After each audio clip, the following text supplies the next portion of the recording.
क्या आपने कभी किसी बंद दरवाजे के पीछे किसी की सांस लेने की आवाज सुनी है, या आईने में खुद को देखते हुए महसूस किया हो कि कोई और भी देख रहा है? कुछ जगहें होती हैं जो सिर्फ वीरान नहीं होती, वो इंतजार करती हैं किसी के वापसी का। आज की कहानी ऐसे ही एक जगह से है, एक पुरानी हवेली, जहां एक आत्मा अब भी अधूरी है और गुस्से में भी। जी हाँ, स्वागत है सन्नाटे की आवाज में, और ये है कहानी एक पुरानी रहस्यमय हवेली की।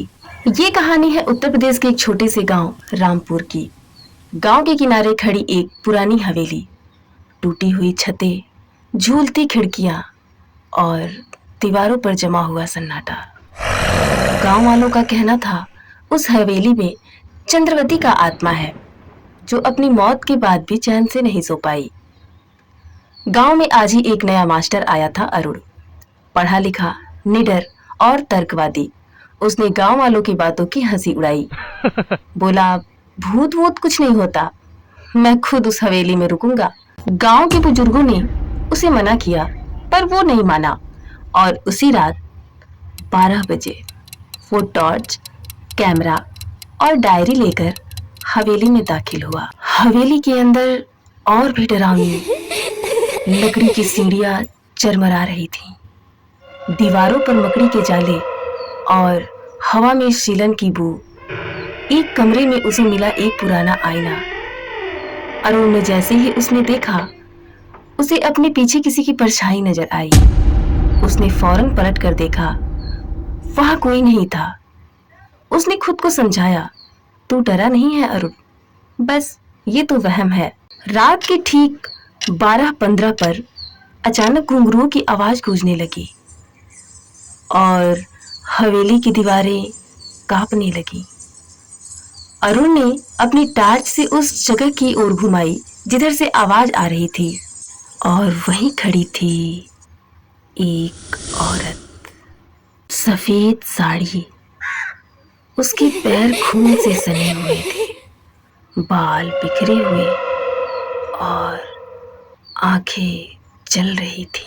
उसने धीरे से कहा, मेरे कहने मुझे चाहिए, तुमने उन्हें छुआ है, अब तुम मुझसे दूर नहीं जा सकते। अगली सुबह गांव वाले हवेली पहुंचे। दरवाजा अंदर से बंद था, किसी तरह तोड़ा गया, और अंदर अरुण बेहोश पड़ा था।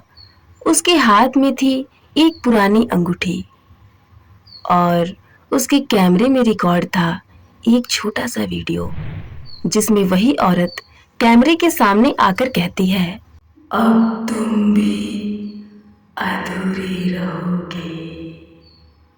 उस दिन के बाद अरुण कभी पूरी तरह से ठीक नहीं हो सका, और आज भी जब वो किसी आईने के सामने खड़ा होता है तो उसे पीछे कोई दिखाई देता है, जैसे उसके साथ कोई और भी खड़ा है।